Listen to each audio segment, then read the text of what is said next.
Welcome to This Week in Christian History, a podcast from the Center for Christian History at Mississippi College. The Center for Christian History is dedicated to expanding knowledge and understanding of Christian history. Our mission is to provide a scholarly, unbiased look at the events, figures, and movements that have shaped Christianity over the centuries. You can visit centerforchristianhistory.com for daily historical highlights. And each week on this podcast, we'll do a deep dive into key moments with Christian history's leading authorities. This episode of the podcast is underwritten by John Arthur Eves. Our first historical highlight of the week is Baptist missionary Jonathan Goebel. When Goebel arrived in Japan on April 1st, 1826, he was completely unaware that his wife would become seriously ill 11 years later. In response to advice he received from Japanese doctors, he instructed his wife to spend ample time outdoors.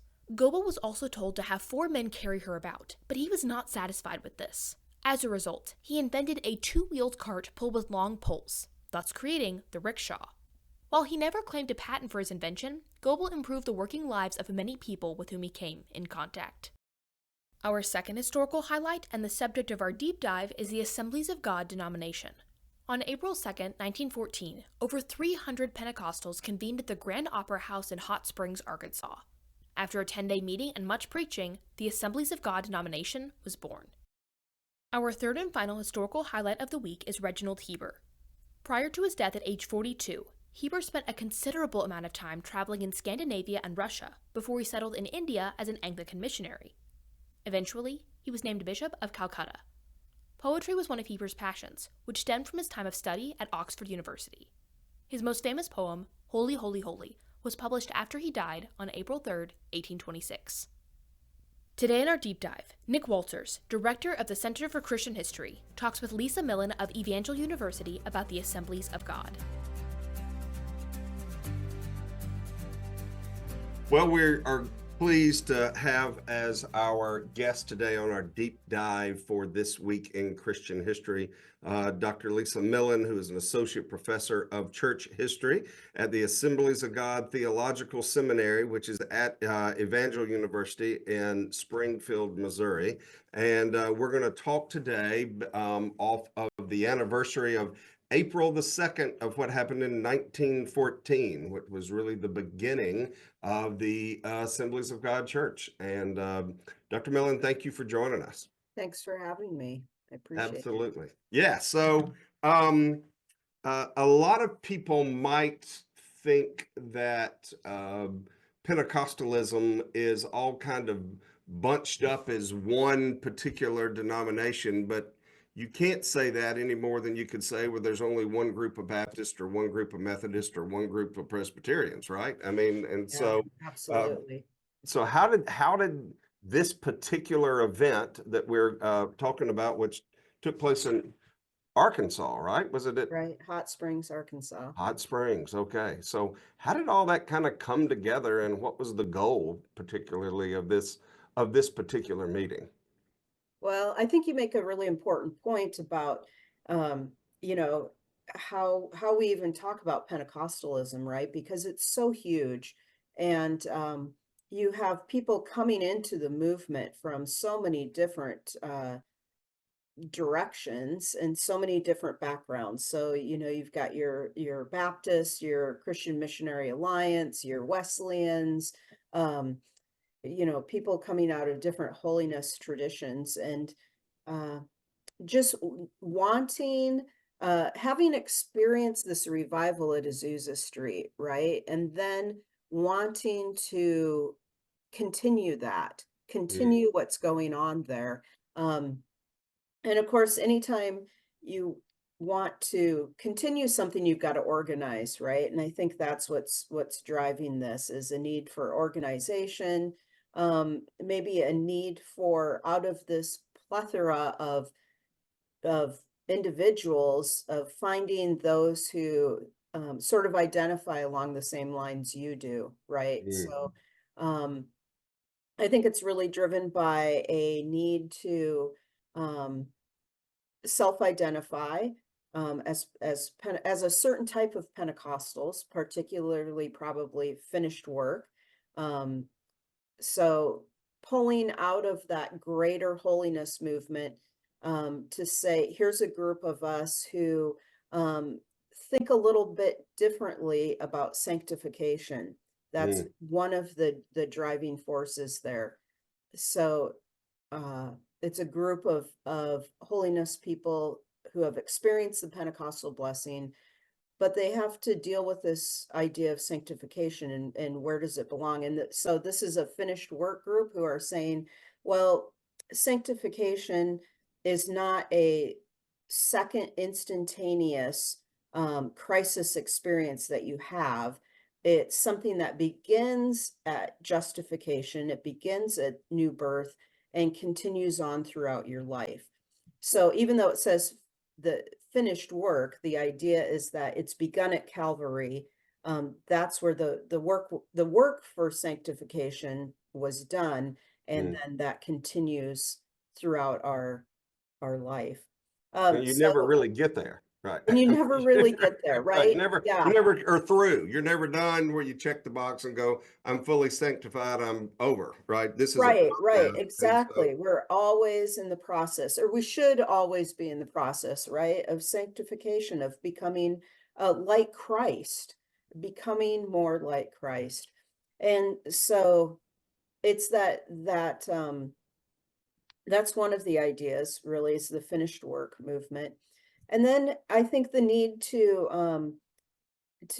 to address the missionary issue. So you've got missionaries who are everybody's going to the field, right? There's such a move towards missions, and of course a lot of that is um eschatologically driven. Christ is coming back soon, we have a big job to do.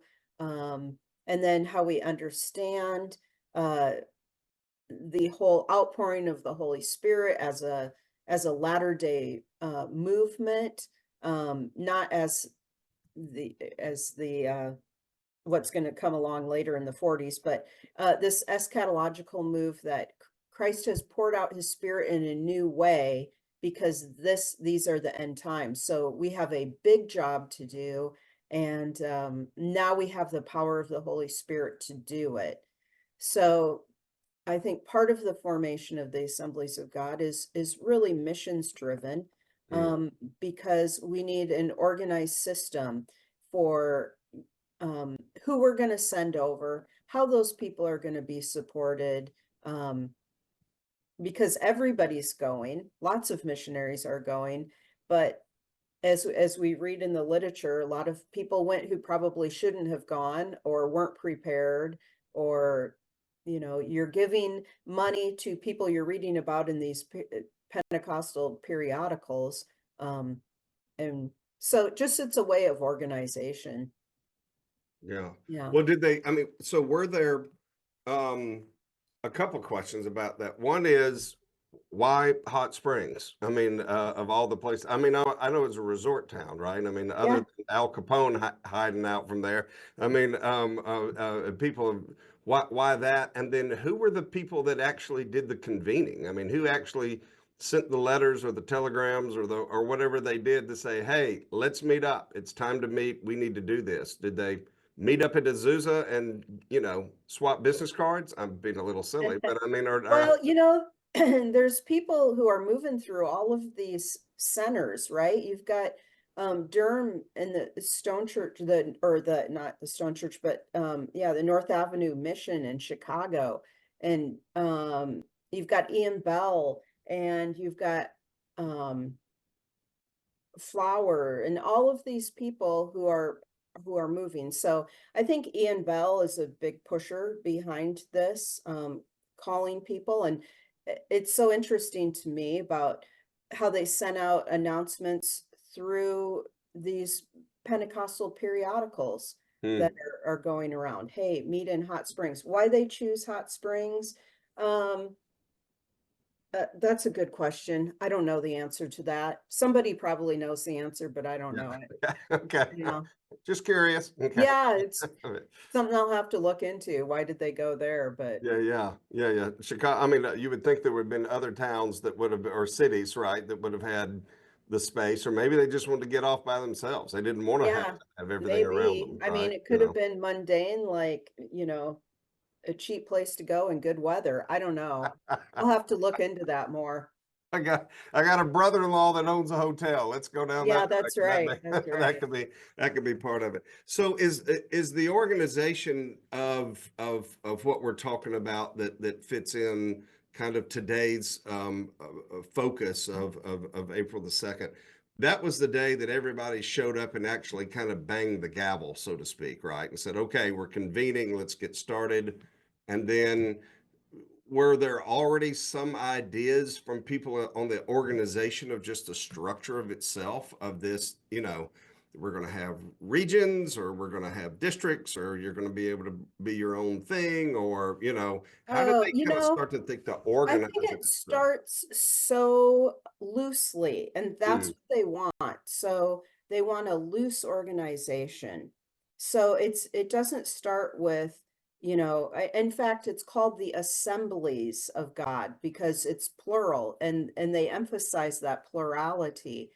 So right from the beginning, it's this emphasis on voluntary cooperative fellowship.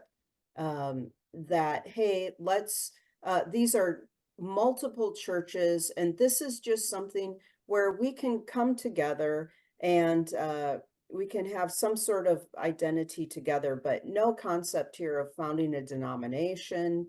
Um, mm, it's very loose. And we're not going to have a creed, no creed but the Bible. We don't have the fundamentals. We're not setting those up yet. Those are going to come later.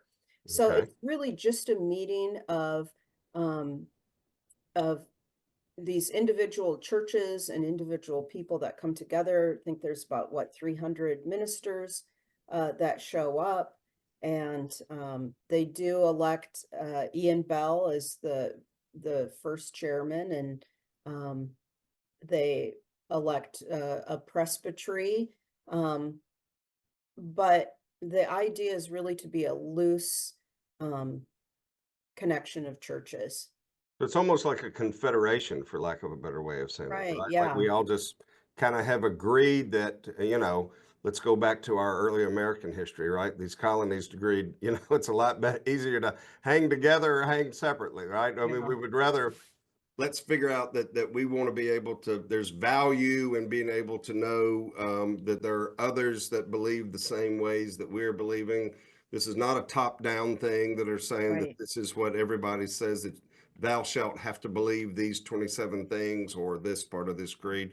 But we do all agree that this is, a role that the Holy Spirit plays in individuals' lives in this Yeah, context. absolutely. Is that probably a fair way to say that? Or Yeah, I think so. And, something for them to, to come together. And so, like, they do set up a preamble and a constitution, but it's pretty, you know, pretty limited, pretty short. And just deciding here's a few things that we agreed together on, and we want to support each other. And the first sermon that's preached at the opening is Mac Pinson preaches a sermon on the finished work.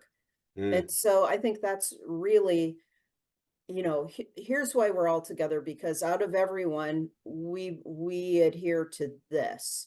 So, pulling from the larger community and saying, here's a group that um, believes this unique.